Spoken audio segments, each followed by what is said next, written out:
नमस्कार, इसमें हम पहुंचे हैं एमटीएम स्कूल हरसोला में। और एमटीएम स्कूल हरसोला में आप देख सकते हैं कि यहाँ वार्षिकोत्सव बड़ी धूमधाम से मनाया गया है, जिसमें अगर मैं चीफ गेस्ट के तौर पर बात करूं तो सिसमोर गांव की बेटी जो हाल ही में जज बनी थी, वो यहाँ चीफ गेस्ट के तौर पर पहुंची है। और वार्षिकोत्सव की धूम भी देख सकते हैं किस तरह से एमटीएम स्कूल के बच्चे एक से बढ़कर एक यहाँ परफॉर्मेंस वो दे रहे हैं।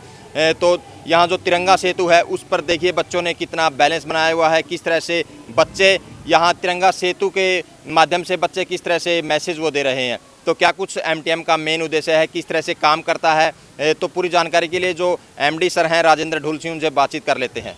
देखिए, वार्षिक उत्सव है जो ये वसंत पंचमी के अवसर पर विद्या की देवी सरस्वती का जो आशीर्वाद है उसके उस पर ये बच्चों के अंदर सिर्फ उत्साह और हौसला बढ़ाने के लिए ही नहीं होता, ये बच्चों को एक एजुकेशन देने के लिए भी वार्षिक उत्सव होता है।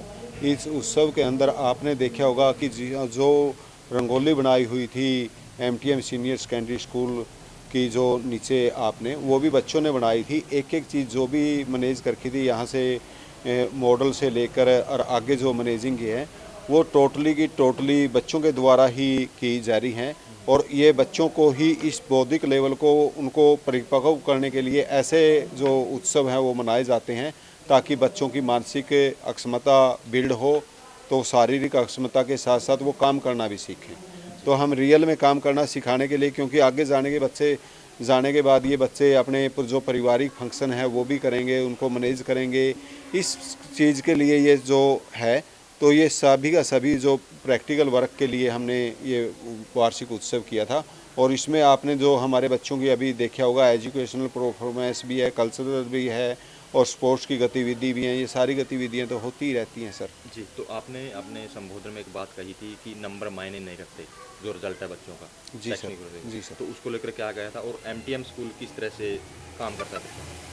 उसके रिगार्डिंग मैंने ये बोला था कि नंबर मायने नहीं रखते। ये बिल्कुल सत्य है कि नंबर मायने नहीं रखते, क्योंकि मेरे ही बच्चे हैं, चलो वो टॉप हैं, कोई बात नहीं। अभी पिछली ही साल जो यहाँ पर चीफ गेस्ट के रूम में हमें रूबल भी बुलाई थी, और एक और है जो हमारी चीफ गेस्ट ही है, वो अभी 12वीं पास करके गई थी लड़की, एयर होस्टेस लगी है।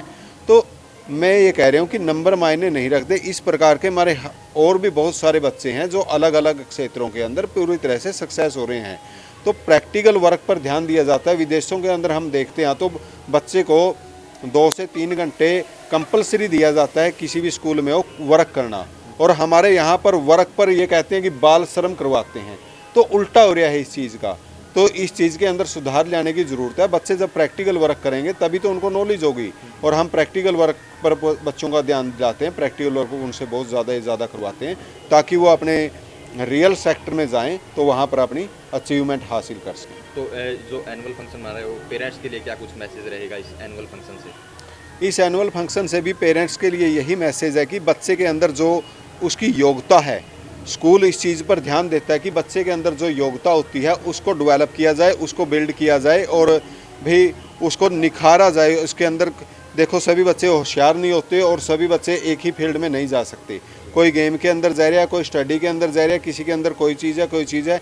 हम बच्चे की वही चीज़ पकड़ते हैं जो उसके अंदर गुण हो, और उसी गुण के ऊपर उसके कार्य किया जाता है और उस गुण को डेवलप किया जाता है।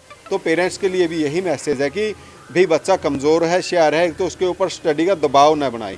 एक ये देखें कि इस बच्चे के अंदर क्या काबिलियत है और उस काबिलियत को निखारने के लिए प्रयास करें। तो ये थे हमारे साथ एमडी राजेंद्र ढुल जी। तो अब जो चीफ गेस्ट है रूबल, उनसे बातचीत कर लेते हैं कि क्या कुछ बच्चों के लिए और पेरेंट्स के लिए मैसेज रहेगा। जो यहाँ पर मुझे इनवाइट करने के लिए मैं सबका पहले तो धन्यवाद करूँगी। जो एमडी सर हैं, प्रिंसिपल मैम हैं, उन्होंने यहाँ पर मुझे इन्वाइट किया बच्चों को इंस्पायर करने के लिए। तो ये खुद से ही एक इंस्पिरेशन है कि आप ऐसे ही जो भी आपके आसपास के गांव से कोई सक्सेसफुल हो रहा है उसको बुला करके इतना अच्छा उसका वेलकम करते हो, तो that is a great thing जो सर ने करी है। उसके बाद मैं कहना चाहूँगी कि जो यहाँ पर एमटीएम स्कूल है वहाँ पर बहुत ही ज़्यादा टैलेंटेड बच्चे हैं। सेकेंड क्लास केजी क्लास से लेकर के 12th क्लास के बच्चों ने जो कल्चरल प्रोग्राम में या फिर जो एजुकेशनल में साइंस एग्जीबिशन में उन्होंने पार्टिसिपेट कर रखा था, तो बहुत ही ज़्यादा रोमांचक था, बहुत अच्छा लगा उनको देखकर। और मैं लास्टली बच्चों से भी अपील करूंगी कि वो अपने गोल्स को सेट करें, फर्म डिटर्मिनेशन रखें, पॉजिटिव जो एटीट्यूड रखें और अपने गोल्स को अचीव कर लें। Thank you.